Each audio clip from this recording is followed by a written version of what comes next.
preemptively, there might be 3 books in this video because the 3rd book doesn't even take up a whole page, so I might just talk about it. Wicked Fox by Kat Cho is a 2019 mythical/supernatural fiction. And to be honest with you, I was worried with this one when I read it. I picked it up a little bit because it kind of reminded me of Inuyasha, what with there being a fox demon, and it's based on lore that is, or folklore that is not Western, so it's based on Korean folklore. And I know nothing of Korean folklore, so that was pretty fun. I wonder if knowing some about it would have made my enjoyment of the book better. I'm going to apologize for butchering these names. Right now, I am going to give them all nicknames so that I can try my hardest not to offend anybody. Mi-young, I'm just going to use her whole name. Mi-young feeds on vile men only during the full moon. If she doesn't, then she'll become a monster? She's hunting a dude who's like with the help of her friend Nora, who can see the ghosts of men's victims. So there's like a feminist angle to this, I suppose. It doesn't actually come up again, so it might be a feminist angle, but I feel like that's feminism done right. It comes up once. There you go. Ji-hoon? I'm gonna call him G. He likes games. He's late a lot of the time, like to school or something. He doesn't like change and doesn't really care about life. So his dog runs into the forest and he sees creatures fighting. That's when he runs into Mi-young. And the other one is a goblin. Yeah. They dream together by accident. I think I only got to page 100, so bear with me. But like they have like a weird dream thing where like they're communicating with each other, I suppose. And yeah, Mi-young isn't super psyched about G like having touched her fox bead, which I guess is like her essence. I wasn't entirely sure about that. Mi-young transfers to G's school. Her mom is kind of like a bitch. I don't know where her dad is. I think he might be dead. She doesn't like school. G keeps trying to talk to her about the dream thing, and she's like, get the fuck away from me. Yeah. So something about the conflict has to do with Nara and like her grandmother wanting revenge against Mi-young's mother for something. I don't know. Yeah. So my problem with this book is that like it's very drawn out, as you can tell by the fact that I'm trying to describe what's happening, but there's a lot of fluff in the middle, and I think Mi-young is supposed to be falling in love with Ji. I couldn't tell you why we insist upon having half demons or full demons, whichever one Mi-young is. Why we insist upon having them fall in love with humans, well, it's never gonna know, because, like, in related news, I found out that they're bringing back Inuyasha, and I have some opinions about that show, but, oh god. If they go through with that, y'all will hear about it from me, because I have some opinions about that show. I also just didn't feel propelled forward by anything in this book. It's just kind of boring. Yeah. That's a perfect amalgamation of how I feel about it. Just so anyway, most of this video is going to be taken up by Howl's Moving Castle. One moment, please. There it is. Oh, Howl's Moving Castle. So, it has been explained to me that the movie, while it is a good movie, is not a good book adaptation. And having read the book, I now understand why. However, I did see a Tumblr post that made this hysterical. It said that the book is how Sophie remembers it, the movie is how Howl remembers it, which is fair. So yeah, Howl's Moving Castle was my first Studio Ghibli movie, so I love that movie. And the book is by Diana Wynne Jones, and it came out in 1986.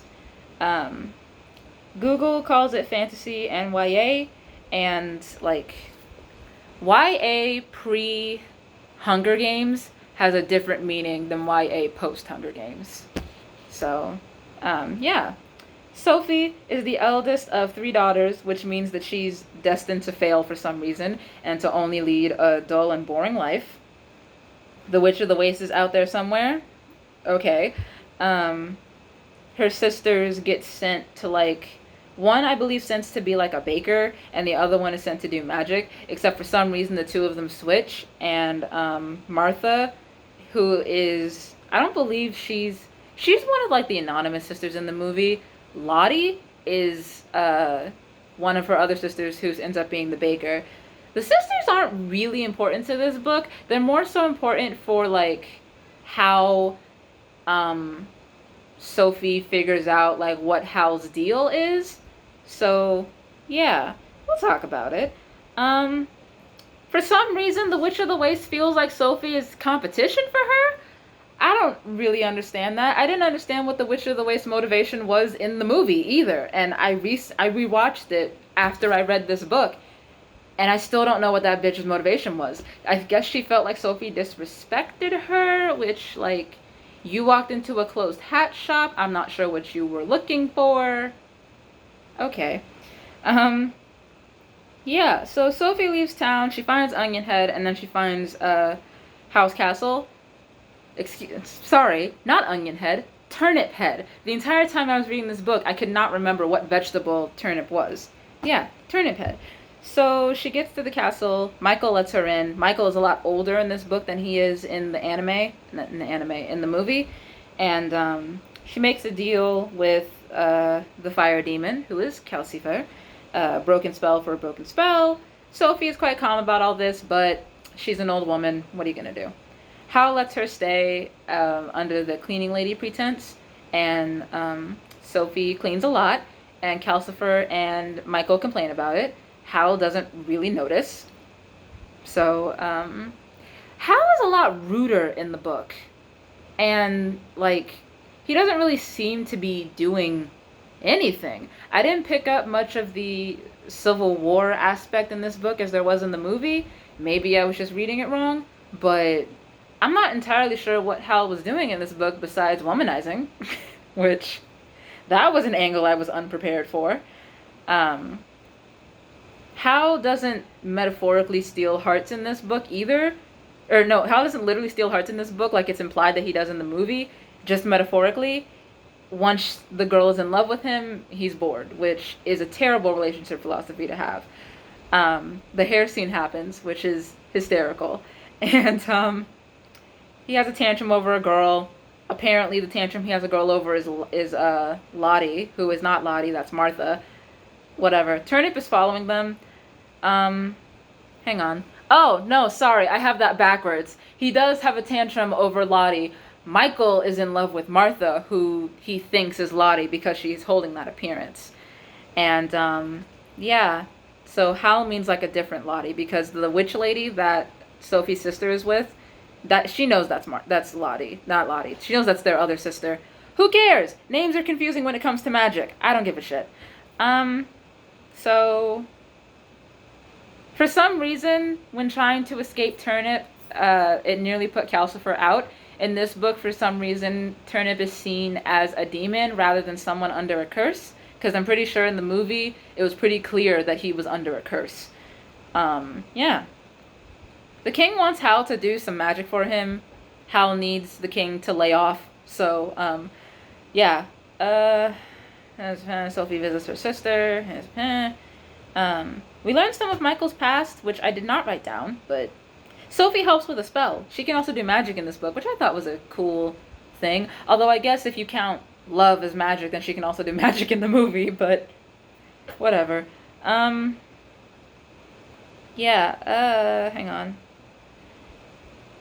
Also, Michael and Sophie create like a song thing, and Hal is like bothered by this, and he makes Michael promise not to go looking for a falling star. If you will recall in the movie, a falling star is what Calcifer is. So, yeah. Technically, there's a curse on Howl, too. So, they go through the black door. On his door, he has a little turner with different colors that lead to different, I think, countries or cities. I have no idea. And there's, like, a little black one that in the movie you're not supposed to go through. In this one, they go through it, and Howl has family there. All right. The Witch of the Waste, like, catches them and they leave, and then Sophie does the thing where she pretends to be Howl's mom, and according to Howl's teacher, Sophie is a witch. Cool. So Sophie tries to convince the king not to use Howl. The king still wants to use Howl. Sophie is cross. Hang on. Doesn't really feel like a lot is happening in the book. He does buy a hat shop at one point, which by this point in the movie, Howl loved Sophie. And this feels like it wasn't originally a love story, but it is. And I got none of that as I was reading it. Maybe it's because I don't like to playful argue with my boyfriend, because that just sounds like you're inviting drama into your life. Like, eh. And, yeah. So, the witch, shows up, and, yeah, she and Howl fight, which is cool. Howl also doesn't seem to realize that Sophie's under a spell, which he knew that in the movie. It also doesn't seem like Sophie's getting younger as the book goes on, which she does in the movie. I realize I should not be comparing this so much to the movie, but it's just, there are details that were added into the movie that I don't understand where Studio Ghibli got it from. That's all. Like, there's adding things and leaving things out from the book, but, like, usually I can tell where you got it from. And, the witch escapes. The Witch of the Waste, she escapes. So, here's the witch's motivation in the book. And I'm just going to read to you what I wrote down. The witch cursed Sophie because she thought Sophie was Letty, because Percival knows Howl, but didn't want to tell the witch. So he told her Letty knows Howl. Howl is aware that Letty is Sophie's sister. Howl thinks it's a disguise that Sophie is under. Like the old woman thing. Okay. That's what happened in the book. The witch turns up again. Sophie can make her cane, like, do things. So, yeah. She gives Howl back his heart. He's young again. And now the two of them are in love, I guess? Okay. Like, he calls her stupid no less than, like, 5 times in this book. Like, there's a playful way to tell somebody that they're stupid, but you shouldn't do it constantly, and you should not think that all of their ideas are stupid. I got none of the romance aspect in this book. Like, Howl is so insufferable. It's awful. Like, I'm not saying that the book is bad. Far from it, actually. I enjoyed this book. It's just that the movie has a special place in my heart because it was my first Studio Ghibli movie, and I saw it when I was little. Like, between that movie and Spirited Away, like, Studio Ghibli is amazing. But yeah, the movie is absolutely a bad adaptation. It's completely different. I'm not entirely interested in the sequel, although I think I will read it just 'cause, I don't know. But yeah. So, yeah, I haven't said where any of these books go, but I will tell you when I do the next video. I'm just going to quickly talk about The Bells by, I think that says Danielle Clayton, because I picked it up because it was about a black girl. It came out in 2018. Camilla is a belle, and she's like going to the royal court, and the bells are known for their beauty, and like they're a vessel for the goddess of beauty, and by like page 100, I was bored and didn't really know what was happening. Like, with books that are over 400 pages long, I'm not gonna sit there and read the entire thing. This book, it just felt like, I didn't particularly want to keep reading it. I didn't feel propelled forward. I also require that my books get the plot started within at least 2 chapters. Like, fuck you. No, get the plot started, bitch. So, yeah. These longer books, they need something with curiosity to, like, pull me in, I guess. I don't know. Reading standalone books is hard.